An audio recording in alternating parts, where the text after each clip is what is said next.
3 months ago, John Doe had no idea that AI would change his life forever. Midnight Hook: what happens when a deepfake almost frames an innocent man. This is the chilling reality that John Doe faced. On March 15, 2023, the body of Sarah Johnson was found in a remote forest near Seattle. The police were baffled. There were no witnesses, no clues, and no suspects. But then, something strange happened. 030 setup: John Doe was a quiet, unassuming man living in Seattle. He worked as a software engineer and had no criminal record. His life took a terrifying turn when he received a call from Detective Mike Harris. Harris informed him that he was a suspect in Sarah Johnson's murder. The evidence? A video of John confessing to the crime. The video showed John in a dimly lit room, his face contorted with guilt as he admitted to killing Sarah. The police were convinced of his guilt, and John was arrested. But John insisted he was innocent. He claimed he had never been in that room and had never made such a confession. The police laughed at him, dismissing his claims as lies. 2 o'clock: rising action as the investigation progressed. The police found more evidence linking John to the crime. They discovered a fake alibi, a forged signature on a rental agreement for the room where the video was shot, and even a fake credit card transaction. Everything pointed to John's guilt. But John's lawyer, Linda Thompson, was skeptical. She believed that someone was trying to frame John. Linda dug deeper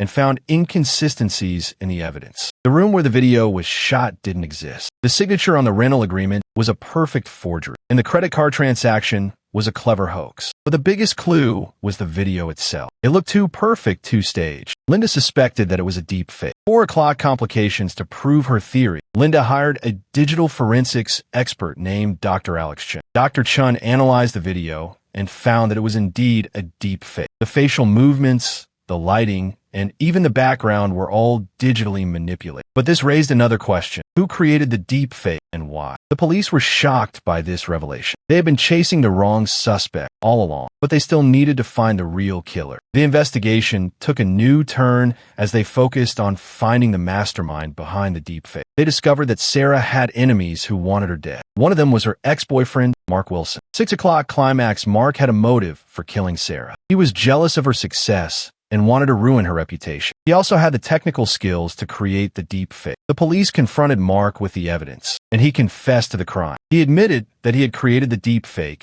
to frame John and throw the police off his trail. The real surprise is coming. The police were relieved to have caught the real killer, but they were also angry at themselves for letting an innocent man suffer. John was released from jail, but his life was forever changed. He had lost his job, his friends, and his reputation, but he was determined to rebuild his life and clear his name. 7 o'clock resolution: the case of the deepfake murder frame-up is a cautionary tale about the dangers of digital deception. It shows how easily technology can be used to manipulate evidence and frame innocent people, but also shows the power of truth and justice. John's innocence was proven, and the real killer was brought to justice. If you enjoyed this, hit subscribe. We post stories like this every day, and you don't want to miss the next one. Tomorrow, the sister's revenge 3 months later. Do not miss it. Subscribe and hit the bell. We drop new true crime content every single day. The next story is even crazier.